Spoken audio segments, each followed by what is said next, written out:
Ram Om Shri Ram Jai Ram Jai Jai Ram Om Shri Ram Jai Ram Jai Jai Ram Om Shri Ram Jai Ram Jai Jai Ram Om Shri Ram Jai Ram Jai Jai Ram Om Shri Ram Jai Ram Jai Jai Ram Om Shri Ram Jai Ram Jai Jai Ram Om Shri Ram Jai Ram Jai Jai Ram Om Shri Ram Jai Ram Ram Ram Ram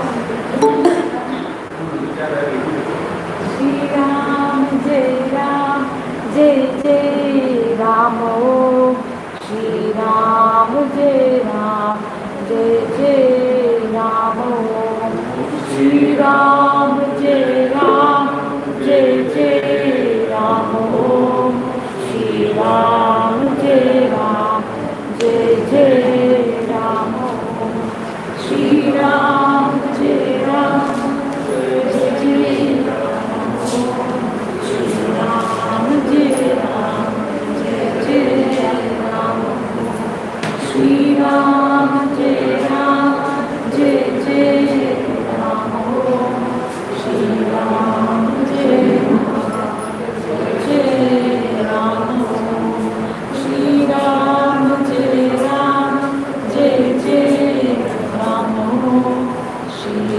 Jai Ram Jai Jai Ram Om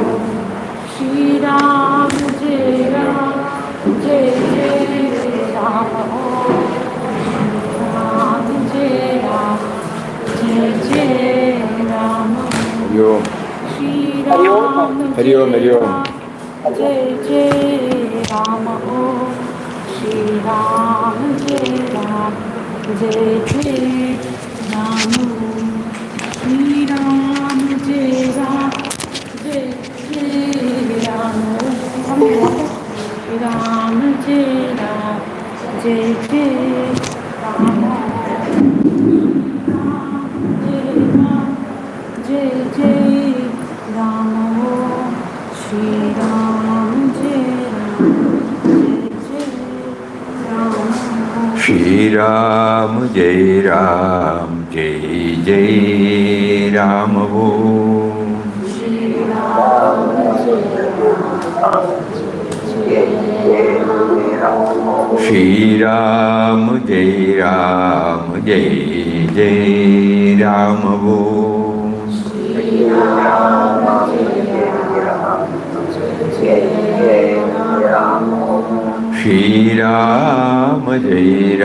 Shri Ram Jai Ram Jai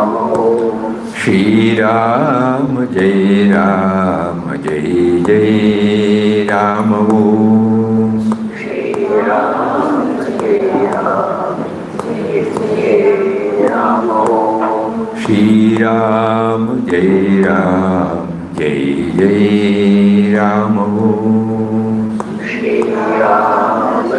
Shri Ram Jai Ram Jai Jai Ram Om Shri Ram Jai Ram Jai Ram Om Shri Ram Jai Ram Jai Jai Ram Om Shri Ram Jai Ram Jai Jai Ram Om Shri Ram Jai Ram Jai Jai Ram Om Shri Ram Jai Ram Jai Jai Ram Om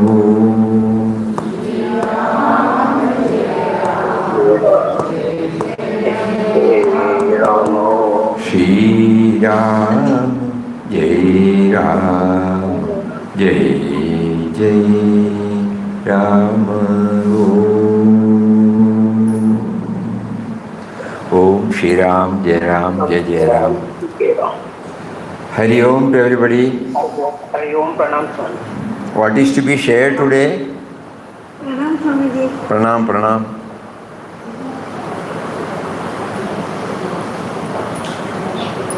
Swami, just about Vimalananda ji come in ashram. Who? Vimalananda Mataji's visit, Huh? just he wants, just. Nothing, no special. She came for some program in Kannur. She used to come here, so she wanted to spend some time. Actually, she was not interested in any satsang program. She wanted to take some rest, so we requested them to share some thoughts, that's all. Hari Om, Hari Om, Hari Om.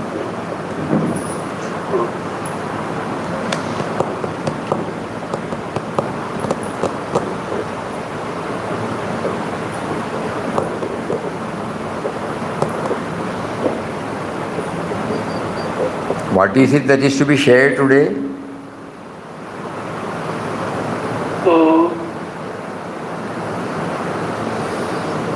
Swamiji had a talk on Gandhiji and his opinions on different aspects earlier. Today it is his choice, Swamiji's choice. We were reading a few portions from a small compilation named Pathway to God. Nobody will be able to go through his entire writings, but one Deshpandeji was kind enough to cull out various writings of Gandhiji, and he brought it out in a small book called Pathway to God. It is concise, at the same time specific, at the same time being the spiritual children of Papa, we may be able to find a lot of similarities there, the way in which it is presented. Absolutely it is on the impersonal aspect, but at the same time the personal aspect is not belittled. It is given its own importance, and he was a great votary of Ramnam, and his Ram stood for the Atma Ram, rebirth of man. This law applies to the young, old, man and woman alike. Only when we read this and we try to understand his life, every word of his has been actualized in his life. He says, just as the body cannot exist without blood, so the soul needs the matchless and pure strength of faith. This strength can renovate the weakness of all man's physical organs.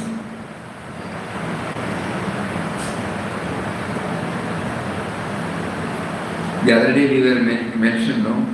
If we remember right, he landed from South Africa in 1906 or something like that.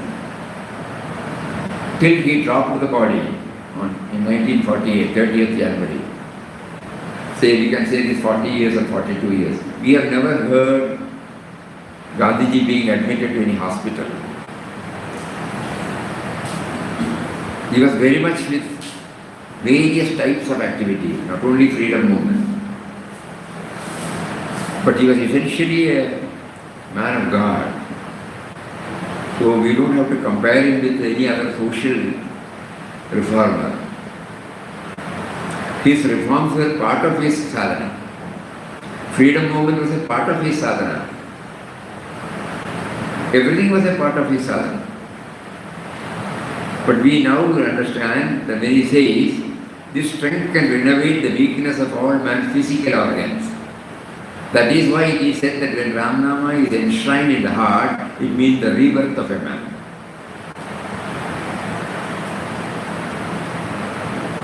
And when we go through it again and again and look at his life, we are thoroughly convinced, because he was also like all of us, He was not just dropped from the sky.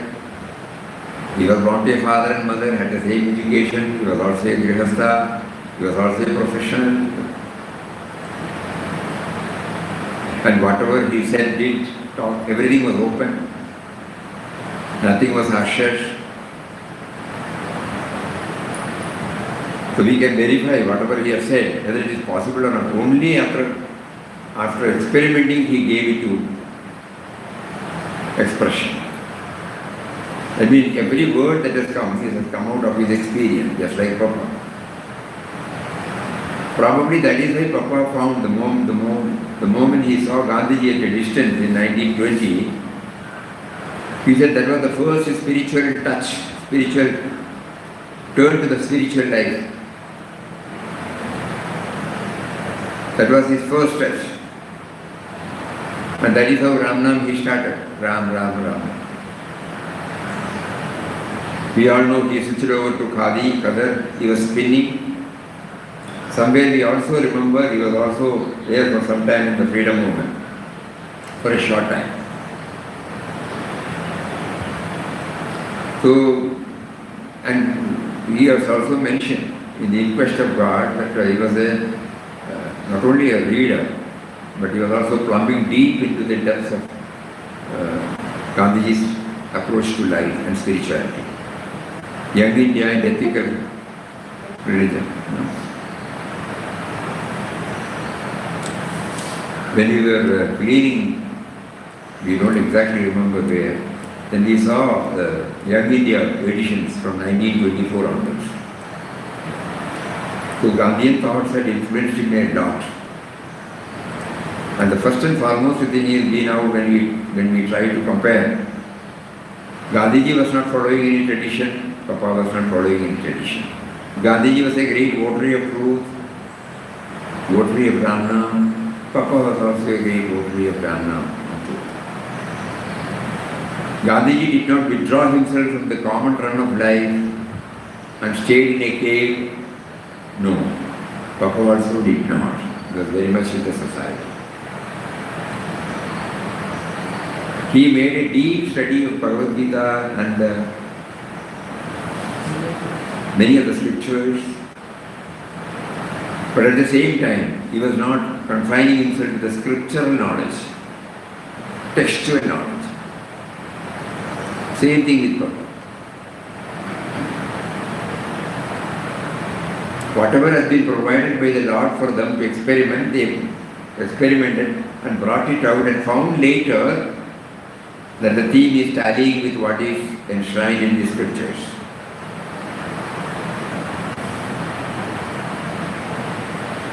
For example, when he said, go to the origin, he never quoted Bijamam Sarvabhutana. When he said the life is the expression of Atman, is the word he used.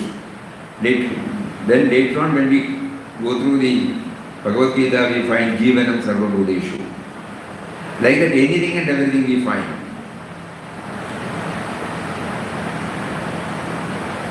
Gandhiji also gave a lot of importance for Srimad Bhagavad Gita and Upanishads. But he was not quoting. The textual knowledge, unlike us, we try to learn textual knowledge first. And to some extent, unfortunately, what happens is, we keep ourselves aloof from the common run of life. Unknowingly. To us, in our mind, there is a clear-cut divide between spiritual and worldly. But in their case, we find there was no divide at all. One reason could be this: they did not follow any traditional form, they did not join any organization, they were not crowding around a guru. So everything they concentrated upon going within, seeking guidance from within, correcting ourselves whenever we go wrong. Always, unshakable faith in God.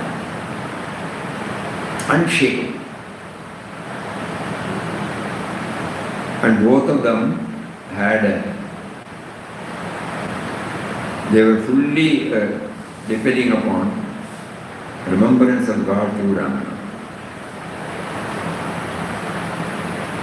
Who can declare like Gandhiji? Gandhiji nobody can declare for him. Placing my hand on my breast, I can say that not a minute in this 24 hours goes without remembering him.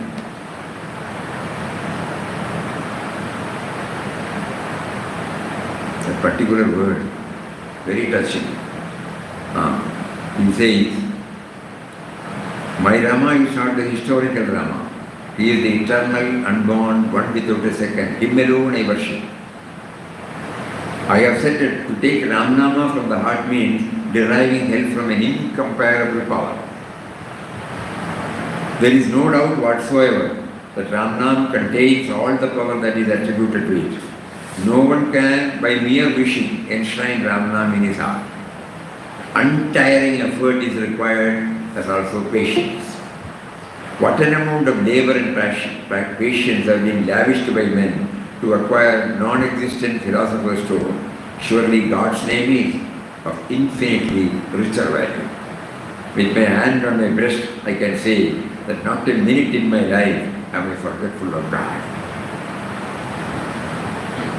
That is why even when he was shot, he could remember. Here now.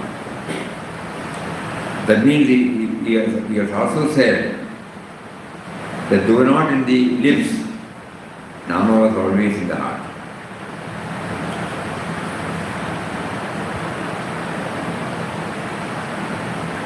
So every now and then when we go through that, it charges us, inspires us.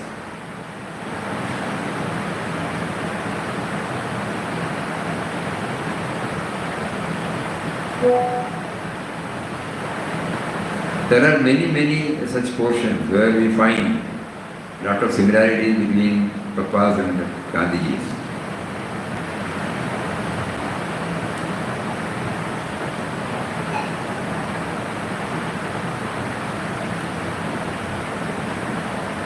Seeing God face to face is to feel that He is enthroned in our hearts, even as a child feels a mother's affection without needing any demonstration. See the way in which it is explained. Does a child reason out the existence of a mother's love? Can he prove it to others? He triumphantly declares, it is. So must be with the existence of God. He defies reason. But he is experienced. Let us not reject the experience of Tulsidas, Chaitanya, Ramdas, and a host of other spiritual teachers, even as we do not reject that of mundane teachers. This is not a moment when I will not feel. There is not a moment when I will not feel the presence of the witness, capital W, the God, whose eye misses nothing and with whom I strive to keep in view. If I did not feel the presence of God within me, I see so much of misery and disappointment every day that I would be a raving maniac and my destination would be Hubli.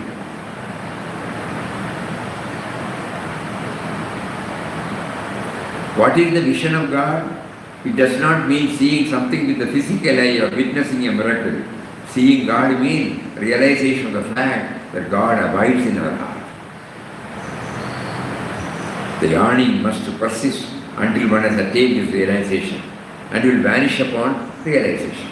Realization is the final fruit of effort. God is there in the tabernacle of the heart.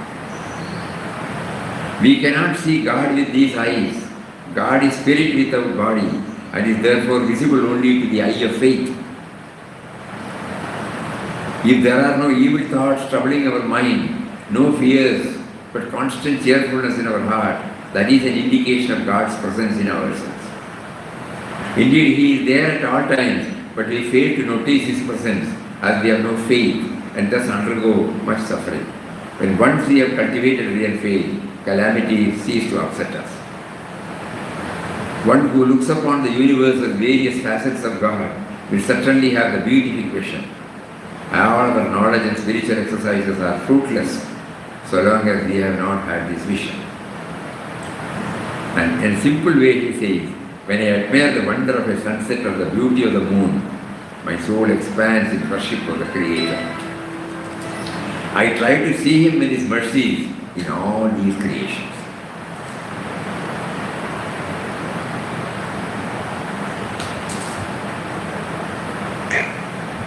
The divine music is incessantly going on within ourselves. But the loud sense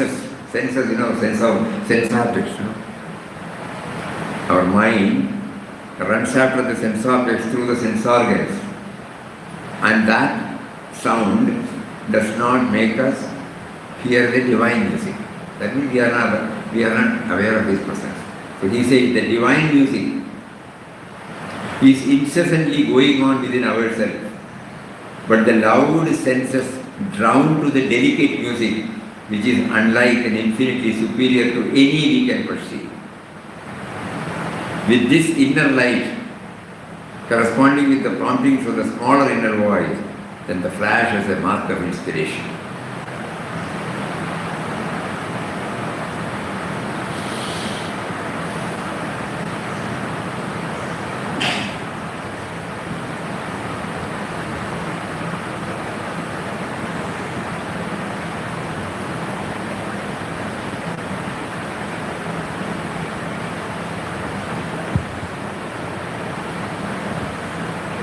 You all might be remembering about the famous bhajan, Vaishnava Janatona.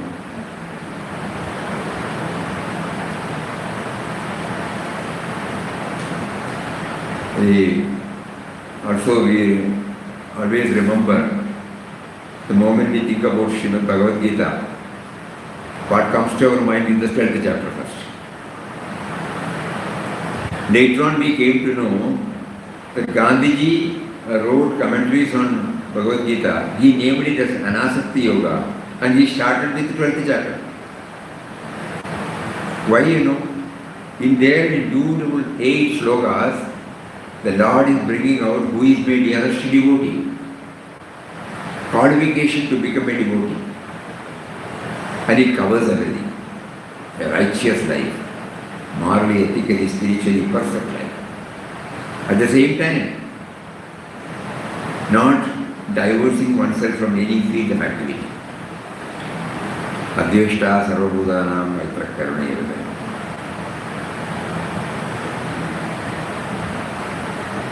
So that means anything, spirituality linked with workaday life, daily life.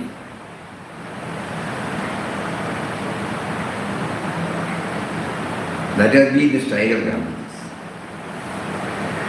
He was not treating spiritual values totally different from the common run of life. When Papa used to mention this all indwelling and all-pervading reality, in every aspect, not in a selected or Papa's quotation you might have heard many a time from us. Behold divinity in every aspect of this world era.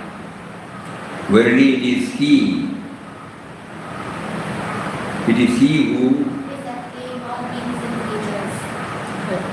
who is at play in all beings and creatures. Everything. Persons, objects, situations, anything and everything. So that means there is no divide between worldly and spiritual.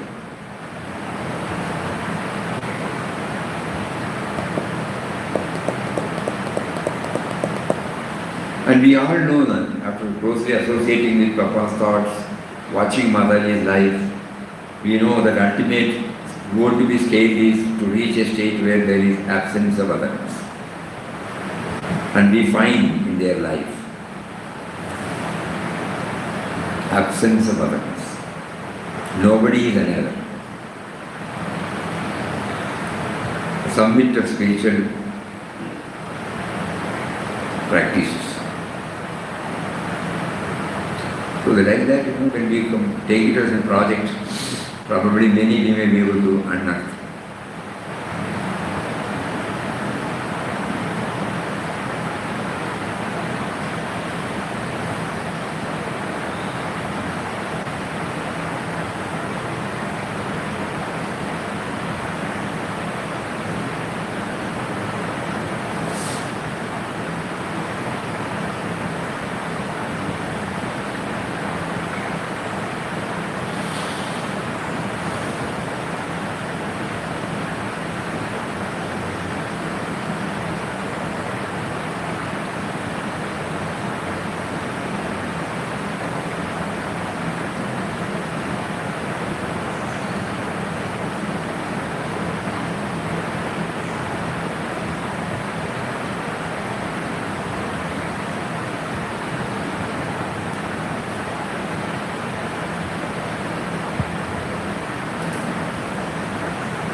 Anything else?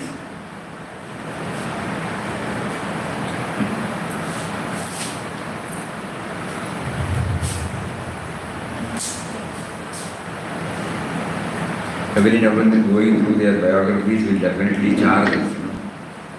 Whenever we feel our morale is down, to go through the biographies of masters who had imprisoned faith and who had scaled the heights and got out of the chain of me and mine in every respect. Many of us may be feeling that we are almost free from me and mine, but in their case, 100%. There was no zero vested interest. That can come only when we identify on a larger dimension, not on a small dimension. Actually, they give us what true spirituality is. Every moment of our life, how to bring in. When Papa said, spirituality that cannot be applied in actual life is no spirituality.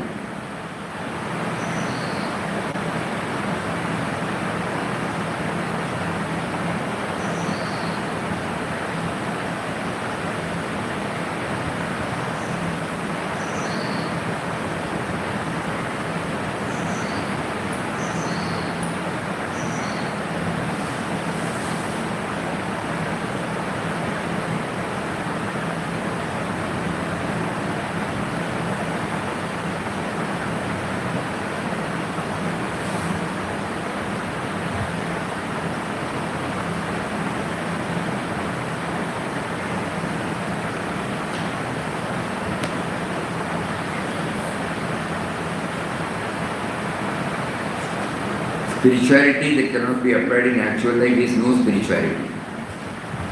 God is in the world and is acting through every one of us. God realization does not mean disappearing into some unknown realm beyond the world. True spirituality consists in our living in this world, moving in it, serving all beings, all the time being conscious of the divine within us and everywhere around us. Papa has put it in a capsule form so that we can remember this always. Whenever unknowingly we feel there is a divide, immediately this word will come. Spirituality that cannot be applied in actual life is no spirituality. God is in the world and is acting through every one of us. God realization does not mean disappearing into some unknown realm beyond the world.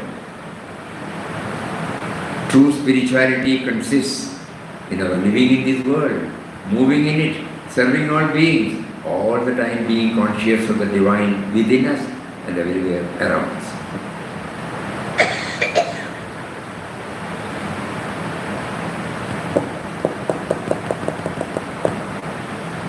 So when somebody made a mention about Gandhiji, all these things came out. That is the first point of the Mahatma's life. One word, it triggers a series of train of thoughts.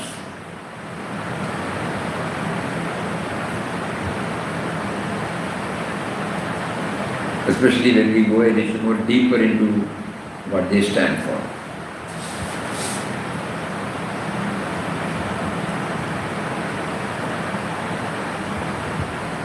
What started because enshrined in our life. That word is something very, very, very, very important. We would have failed or we have been failing, but still we can still try. The methodology, nobody can say we have to evolve our own methodology. But we know that we have to enshrine Ramanam in our heart. And then, when we keep on trying, something will turn up.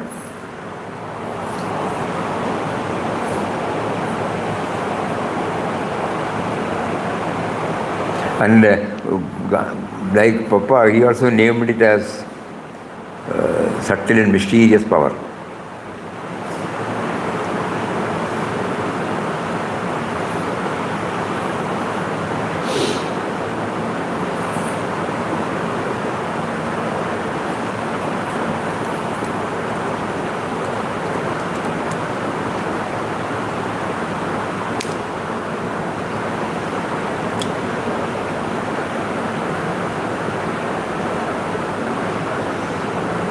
Gandhiji's truth is light, life, goodness, love. It is a mysterious power that holds together.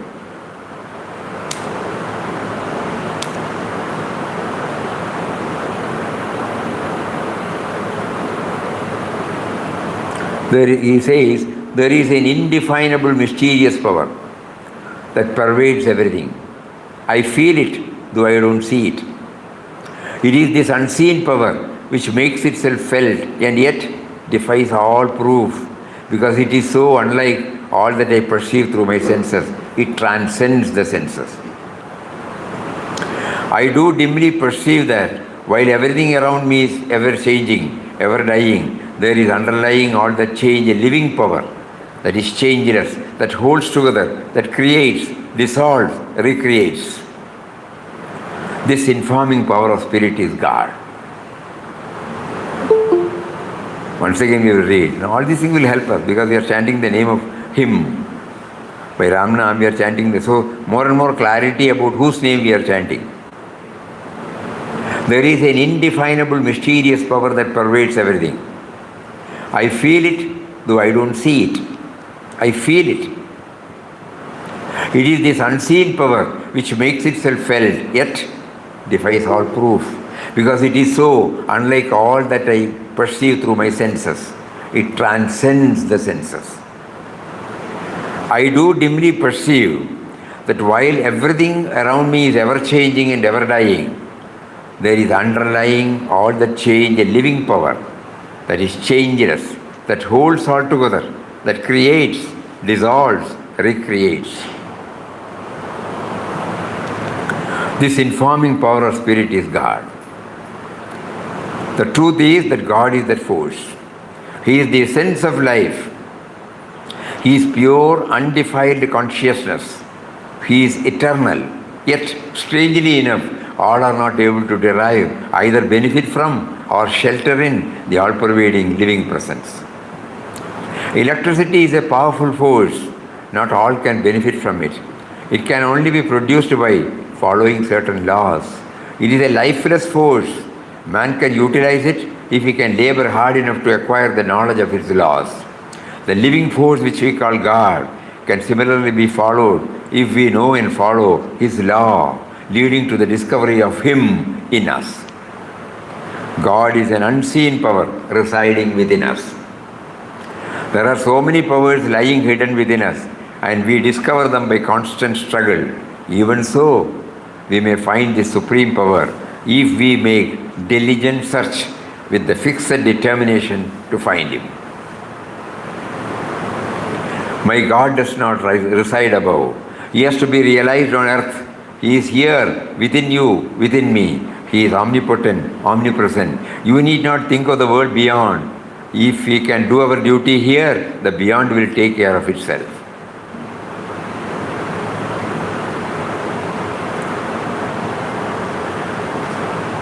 We'll again read that. Because we need this background while chanting God's name. There is an indefinable, mysterious power that pervades everything. I feel it, though I do not see it.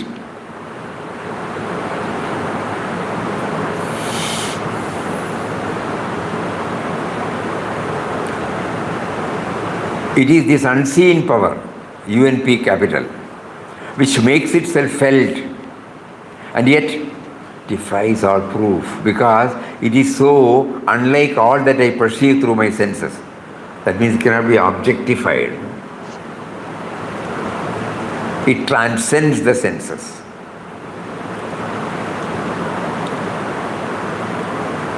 That's why it's called mysterious power. Papa added one more word, subtle and mysterious power. That's it. I do dimly perceive that while everything around me is ever changing and ever dying, there is underlying all that change a living power that is changeless, that holds all together, that creates, dissolves, recreates. This informing power of spirit is God.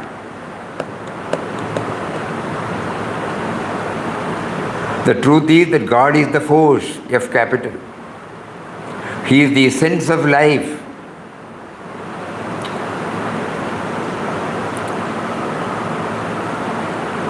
He is pure.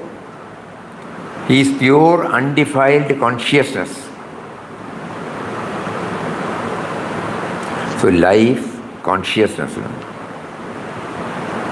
He is eternal. And yet, strangely enough, all are not able to derive, either benefit from or shelter in the all-pervading living presence. Electricity is a powerful force. Not all can benefit from it. It can only be produced by following certain laws. It is a lifeless force. Man can utilize it if he can labor hard enough to acquire the knowledge of its laws. The living force, which we call God, can similarly be followed if we know and follow His law, leading to the discovery of Him in us. The living force, which we call God, can similarly be followed if we know and follow His law, leading to the discovery of Him in us. God is an unseen power residing within us. There are so many powers lying hidden within us, and we discover them by constant struggle. Even so, we may find this one supreme power if we make diligent search with the fixed determination to find Him. My God does not reside above. He has to be realized on earth. He is here, within you, within me.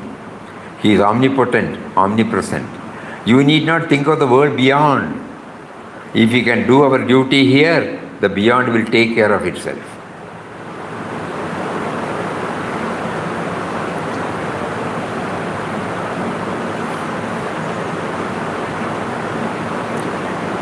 God lives, not as we. His creatures live but to die. But God is life. Therefore, goodness and all it connotes is not an attribute. Goodness is God. Goodness conceived as apart from Him is a lifeless thing and exists while it is a paying policy. So are all morals. If they are to live in us, they must be considered and cultivated in their relation to God. So when we see somebody is compassionate, somebody is loving, somebody is sacrificing, somebody is selfless, if we only view it from the individual to individual, our gratitude, our appreciation, our reverence goes to that individual. We don't bring in God. This is a very important point for all of us. This is what Gandhiji highlights. If we don't bring in, goodness is God. If we don't understand goodness is God, we will say goodness is to that person. No? Goodness conceived as apart from Him is a lifeless thing, exists while it is a paying policy. If they have to live in us, they must be considered and cultivated in their relation to God. We try to become good because we want to reach and realize God. All the dry ethics of the world turns to dust because apart from God, they are lifeless. Coming from God, they come with life in them. They become part of us, ennoble us. The practical hints for all of us in our daily life. Practical hints.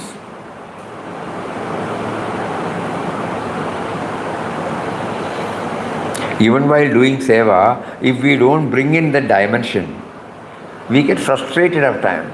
We would have been leading a selfless life. But if we don't think that God has provided the field, God has provided the prompting, God has provided the faculty or expertise, then I do it as a seva, social service, Then after my body becomes worn out, I become a frustrated person. But if I keep on connecting myself with God, God gave me the field, God gave me life, God gave me the sensitivity to react, and God gave me the wherewithal. How blessed am I? This is what Gandhiji says.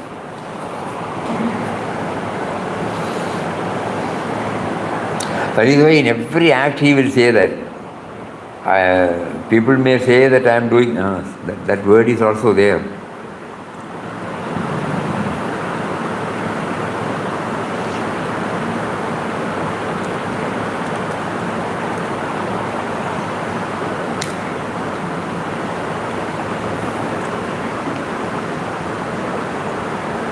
I am here to serve no one else but myself, to find my own self-realization.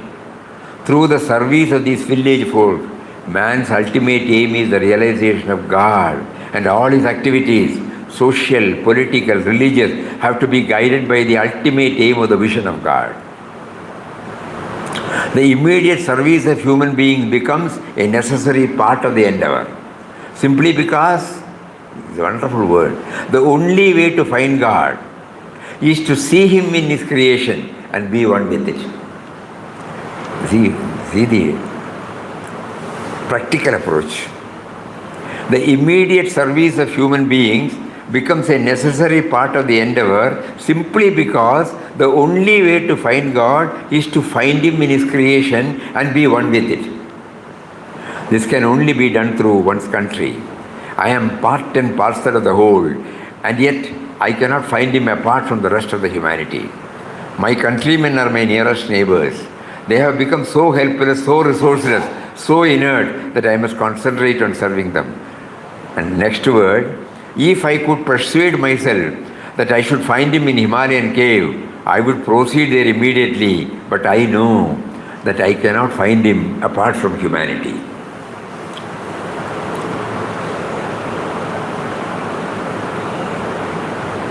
Puja Swamiji one day casually wrote this. It's spontaneous.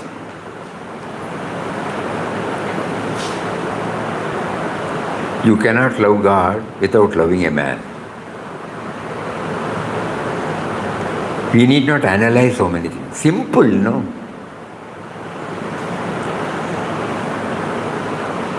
If I could persuade myself that I should find Him in Himalayan cave, I would proceed there immediately. But I know that I cannot find Him apart from humanity.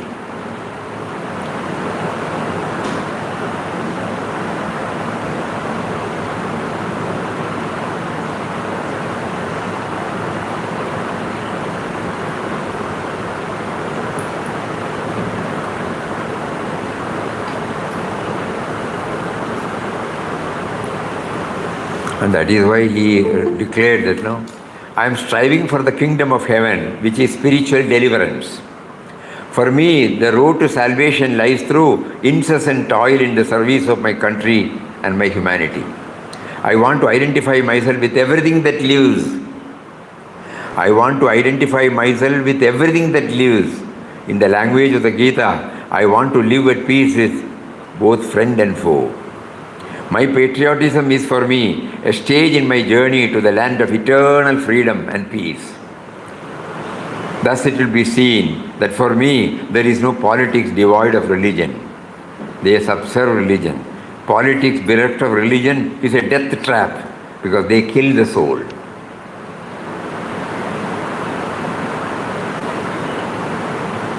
A life of service must be one of humility.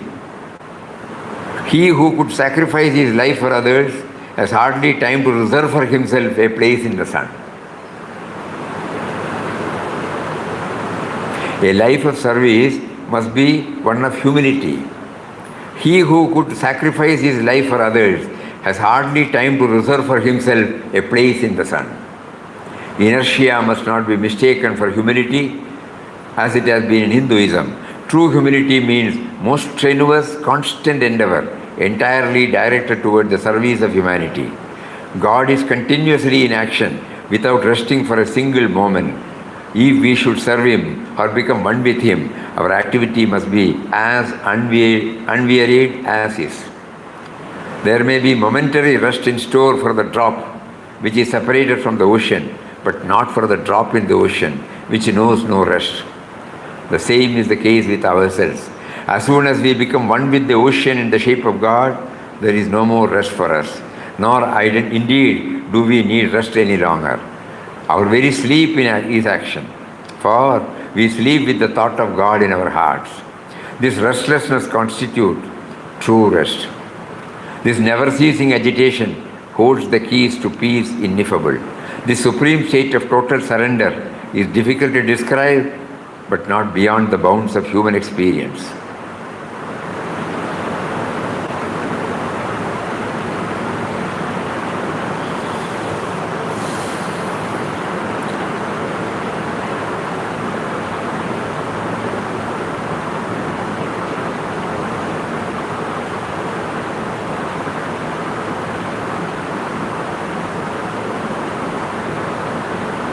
My own experience has led me to the knowledge that fullest life is impossible without an immovable belief in a living law, in obedience to which the whole universe moves.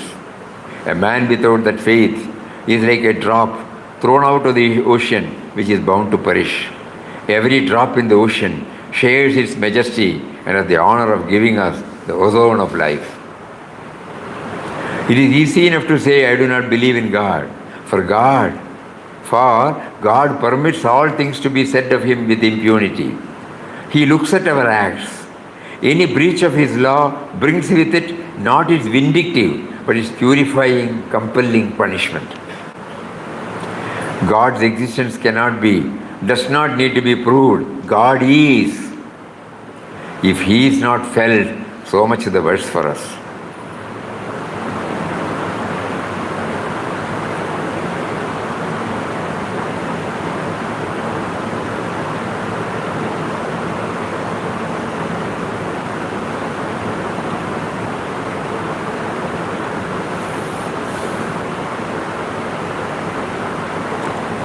When you go through such words, if anything touches and kindles in everybody, you can share.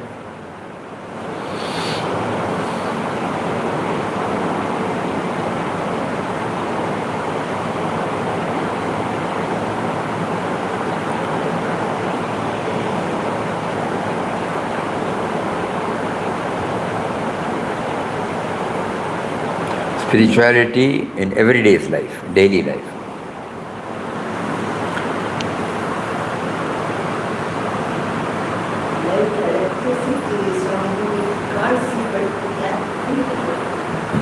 Can't see. Feeling. Feeling is an expression of God. Thought is not an expression of God.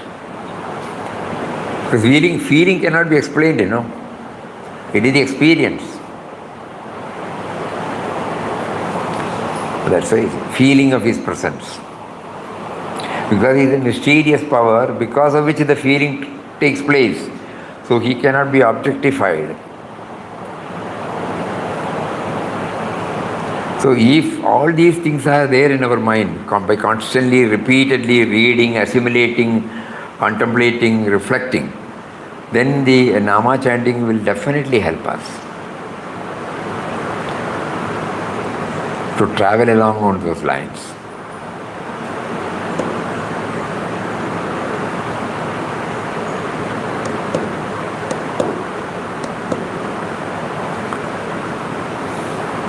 And in spite of all its activities, you should know.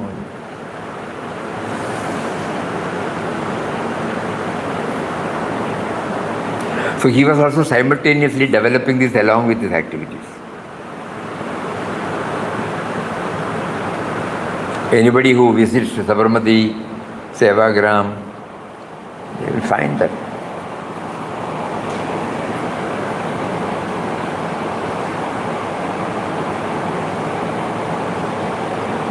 Every Monday he observes Maun and very strict taskmaster in all moral ethical values.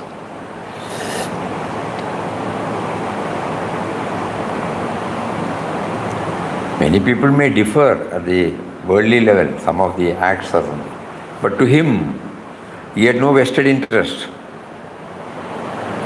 To him, he was always reveling in that, and whatever he was prompted, he was acting. Total subservience to God, surrender to God. And he felt always safe in his hands.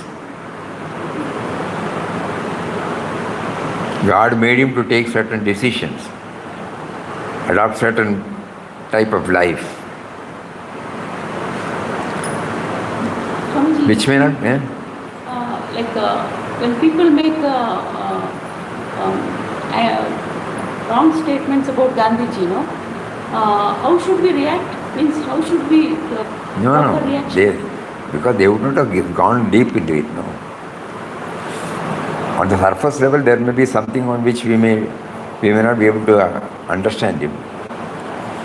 But if we go deep, we will live, because God has not prompted them to go deep. Anybody, not only Gandhiji, anybody.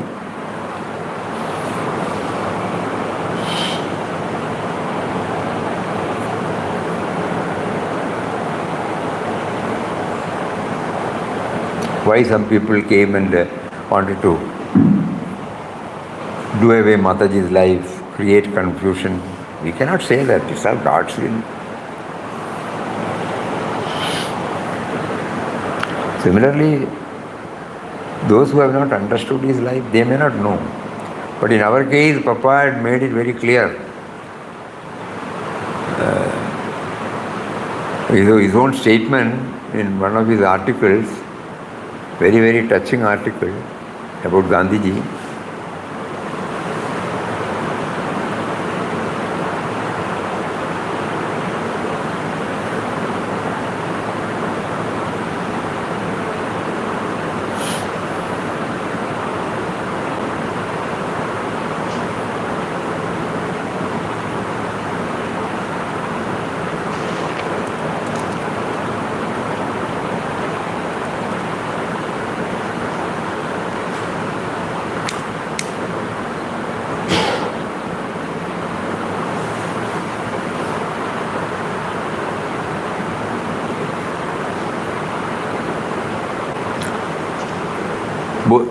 Bapa's words. To introduce the world-famous figure, Mahatma Gandhi, to the reader would be to attempt at exhibiting the sun with the help of a taper light. For the Mahatma's name and life have become household words among the people in every part of the globe. When dealing with the life and teachings of great saints like him, our task is not to assume the attitude of a critic, but to pay our wholehearted homage to their spiritual greatness. Mahatma Gandhi, in whatever spheres of life his activities have flowed, is essentially a man of God, a man whose supreme power and virtue lie in his magnificent influence in awakening humanity to the eternal verities of life and leading it on to the highest height of moral and spiritual culture. It is well known that Mahatma stands for the cult of non-violence, which he holds forth, just as Yudhishthira in days of yore did, as the highest principle of human life. Both East and West have recognized in him a divine messenger of peace upon this earth, which, as we see, is rent with strife, dissension and war. It is not an exaggeration to say that the impact of the Mahatma's godly life has influenced and transformed millions of souls, both young and old, of all nations and races of the world. Sri Krishna in the Gita says, "Wherever the splendor of greatness is, there I am relieved." Among the outstanding luminous souls of the day, Mahatma Gandhi is the very incarnation of divine light and peace. His rigid asceticism, his uncompromising adherence to the creed of Ahimsa, his one sole aim of bringing about peace and harmony among the warring people of the world, are things that have placed him on a lofty pedestal for adoration, as a unique and dazzling ideal for everyone to follow. The Mahatma's phenomenal fame has spread to every corner of the earth, and his mighty influence wields the heart of a great part of mankind. Yet, as an egoless and innocent child, he is so simple, so unassuming, so oblivious of his exalted status. We can only pray that his thrilling message of goodwill, love and brotherhood may enter into the recesses of all human hearts in the world and dispel from it every passion and impulse that seeks to raise the dust of chaotic wars that spell disaster to and destruction of the human race.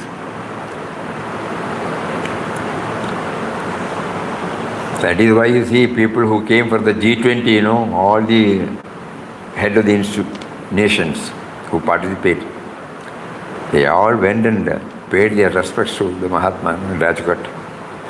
It was a great sight for all of us to see that. Even if it be for 1 minute.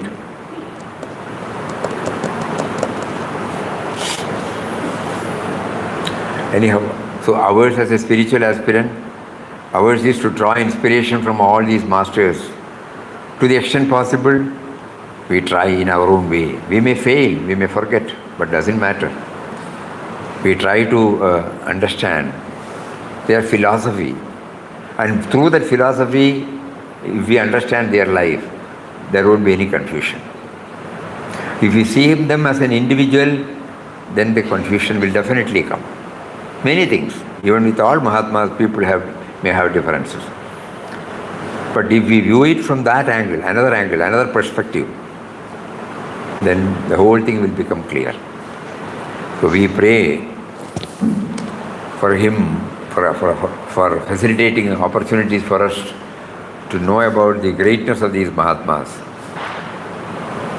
Please help us in our spiritual life, in our spiritual journey, drawing inspiration from all these, the life of Mahatmas. So they have translated this philosophy in their very life. It gives us an assurance. Our faith gets really concretized. Otherwise we may say it's a textual revelation. But here we find it's an experiential revelation. So we try to approach that with that spirit. At a different level, we may not be able to go along with it. But definitely on the higher level, we may be able to fully derive the benefit. Hari Om. Om Shri Ram Jai Ram Jai Jai Ram Om Shri Ram Jai Ram Jai Jai Ram Om.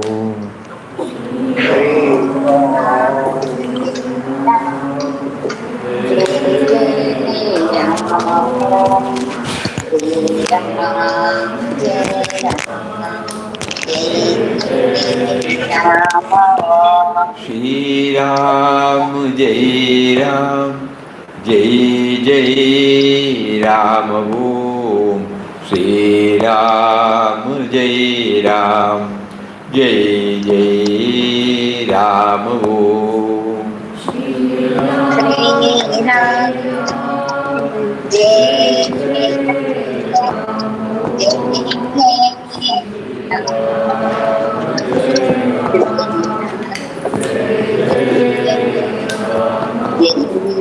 Shri Ram Jai Ram Jai Jai Ram Om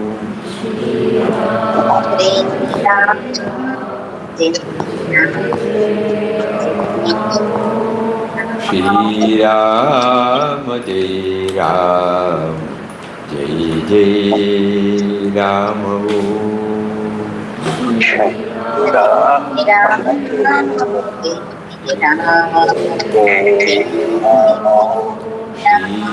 Ram Jai Ram Jai Jai Ram Om Shri Ram Hari Om. Hari Om, Swamiji. Hari Om. Hari Om. Namaskaram, Swamiji.